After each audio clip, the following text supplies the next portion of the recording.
As I've mentioned before, most building owners are surprised when I tell them they should not buy a roof based upon the warranty.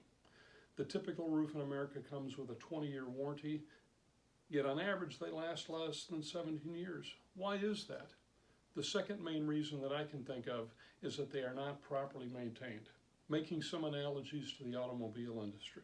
When you buy a new car or truck, it comes with a warranty. Just like when you buy a new roof, it also comes with a warranty. Most people understand when you buy that new car, you need to do some regular preventive maintenance, as in regular oil changes at least twice a year.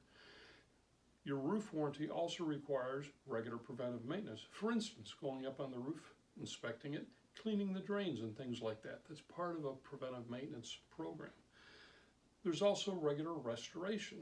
In the case of a car, it might be replacing wipers before they scratch the windshield. In the case of your roof, it would be replacing sealant at flashings as it degrades and ages and cracks. If you'd like to have a discussion on how to properly maintain your roof so it lasts beyond its expected warranty period, let me know. My contact information is in this post. And as always, don't forget to follow me at #RolfTheRoofingGuy at LinkedIn, YouTube, and Rumble.